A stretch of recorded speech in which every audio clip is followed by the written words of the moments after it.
샬롬 반갑습니다. 범어 달고나 34주차. 이번 주는 열왕기 하 9장서부터 16장까지의 말씀을 함께 살펴보고자 합니다. 오늘은 월요일로 열왕기 하 9장과 10장 두 장의 말씀을 함께 살펴보려고 합니다. 오늘 우리가 읽을 이 말씀에는요, 예후라는 사람이 등장합니다. 북이스라엘의 10번째 왕인데요. 이 예후는 하나님께서 열왕기 상 19장과 21장을 통해서 이미 하나님께서 예언하신 바 예후를 통하여서 이 아합의 가문을 완전히 멸절시키려는 그 하나님의 의도가 담겨져 있는 왕입니다.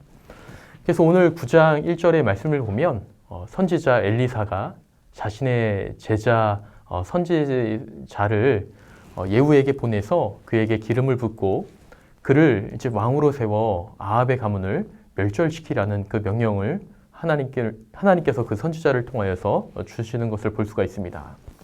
그래서 9장 7절의 말씀을 보면 이렇게 말씀하는데요. 예후에게 기름을 부으면서 이렇게 말합니다.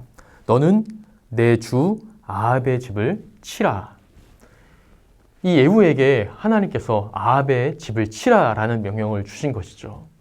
그래서 이 예후는요, 이 하나님의 말씀을 받고 이 아합의 가문을 완전히 멸절시키려는 그런 계획과 또 실제로 그러한 실행하는 모습들을 볼 수가 있습니다. 그래서 계속해서 보면 이스라엘 왕 요람이 살해가 되고요.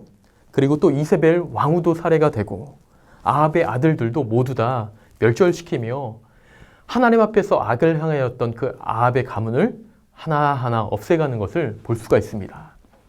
또 아합 하면 무엇이 떠오르죠? 그가 정말 열심히 최선을 다하여 섬겼던 바알의 신전, 또 바알도 생각이 날 것입니다. 그래서 10장의 말씀을 보면 또 이 예후가 전략 하나를 세웁니다. 갑자기 이런 말을 해요. 10장 18절인데 예후가 뭇 백성을 모으고 그들에게 이르되 아합은 바알을 조금 섬겼으나 예후는 많이 섬기리라. 다시 바꾸어 말씀드리면 이런 겁니다. 예후가 온 백성들을 모아서 아합 왕이 그 전에는 이 바알 왕을 조금 섬겼다면 나는 더 많이, 더 화려하게 이 바알을 섬기겠다라고 온 백성에게 선포하는 겁니다. 갑자기 이 아합의 가문을 숙청하던 이 예후가 이러한 고백을 하니까 좀 당황스러운 거예요. 그래서 이 예후는요, 여기에서 그치지 않고 온 이스라엘에 있는 모든 바알을 섬기는 그 자들을 한 곳에 모으라라고 이야기합니다. 왜냐하면 아합보다 더 큰 제사를 드리려고 했기 때문에. 그래서 이 바알의 모든 선지자들을 한 곳에 모아서 이제 새로운 특별히 그들에게만 맞는 옷을 입히고 바알에게 예배를 하게 합니다. 제사를 하게 합니다. 그리고 그 가운데에 예후가 한 가지 어떤 이야기를 던지냐면 10장 23절인데요. 예후가 레갑의 아들 여호나답과 더불어 바알의 신당에 들어가서 바알을 섬기는 자들에게 이르되 너희는 살펴보아 바알을 섬기는 자들만 여기 있게 하고 여호와의 종은 하나도 여기 너희 중에 있지 못하게 하라. 바알을 섬기는 선지자들에게만 새 옷을 입히고 또 그곳에서 여호와를 섬기는 자들은 잊지 못하게 밖으로 다 내쫓았습니다. 왜 그랬을까요? 예후의 전략이었던 것입니다. 그곳에 바알의 선지자만 남기고 그들이 바알 앞에 제사를 하고 난 뒤에 이 바알의 선지자만 처치하려고 했던 이 예후의 놀라운 계획이었던 것이죠. 그래서 10장 25절에 보면 번제 드리기를 다함에 예후가 호위병과 지휘관들에게 이르되 들어가서 한 사람도 나가지 못하게 하고 죽이라 하매 호위병과 지휘관들이 칼로 그들을 죽여 밖에 던지고 이 예후의 놀라운 전략으로 바알을 섬기는 모든 선지자들도 한꺼번에 전국에 있는 모든 바알의 선지자들을 모아 한꺼번에 숙청하게 되어지는 그런 일들을 보여주고 있습니다. 이 예후는요, 하나님의 말씀을 따라 아합의 가문을 완전히 멸절시켰고 바알을 따르는 선지자들을 완전히 멸절시켰습니다. 그래서 이 예후는 어떤 평가를 받는 줄 아세요? 마지막 열왕기 하 10장 30절의 말씀을 보면 여호와께서 예후에게 이르시되 네가 나 보기에 정직한 일을 행하되 잘 행하여 내 마음에 있는 대로 아합 집에 다 행하였은즉 내 자손이 이스라엘 왕위를 이어 4대를 지내리라 하시니라. 하나님께서 보시기에 정직하게 행하고 나름대로 최선을 다하며 하나님의 그 놀라운 일들을 이루어 갔던 예후에게 하나님께서 복을 주시고 또 아합 가문이 완전히 멸망하고 예후라는 새로운 왕조가 세워지며 그 왕조가 4대까지 이어지겠다라고 하나님께서 말씀하고 있는 것입니다. 하나님의 말씀을 잘 실천하여 그 뜻을 이뤘더니 하나님께서 예후에게 주셨던 그 복을 우리가 열왕기의 하를 통해서 볼 수가 있는 것입니다.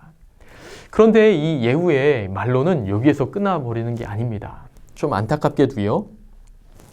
예후가 완전히 그 바알과 모든 우상들을 버려야 했음에도 불구하고 여로보암이 세웠던 단과 브엘세바에 세웠던 그 금송아지는 끝내 없애지 못했던 모습을 보여주고 있습니다. 그래서 그의 말로는 하나님의 그 은혜와 사랑과 또 하나님께서 주신 귀한 직책을 가지고 하나님께서 맡겨주신 그 사명을 끝까지 감당하는 듯 하였지만 그의 말로는 우상을 버리지 못한 모습을 보여주고 있습니다.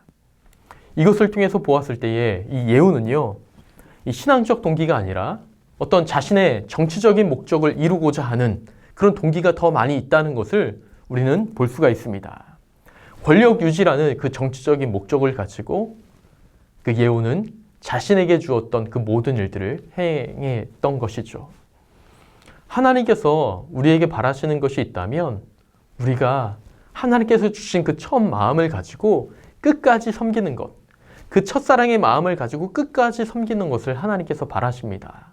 그런데 안타깝게도 예후는 신앙적 동기로 그의 삶을 마무리했던 것이 아니라 정치적으로 자신의 입지를 다지기 위해서 단과 브엘세바에 있었던 그 금송아지를 없애지 아니하고 하나님이라는 그가 끝까지 붙잡아야 되는 분을 의지했던 것이 아니라 자신이 나름대로 잡을 수 있는 그 금송아지를 끝까지 잡으면서 하나님을 신뢰했던 왕으로 그의 삶을 마무리했던 것이 아니라 자신의 어떤 정치적인 입지와 또 자신의 주어진 그 상황을 끝까지 붙잡으려고 노력했던 그 왕으로서 마무리를 하게 되므로 그의 말로는 안타까운 또 하나님 앞에 악한 왕으로 마무리되는 것을 볼 수가 있습니다.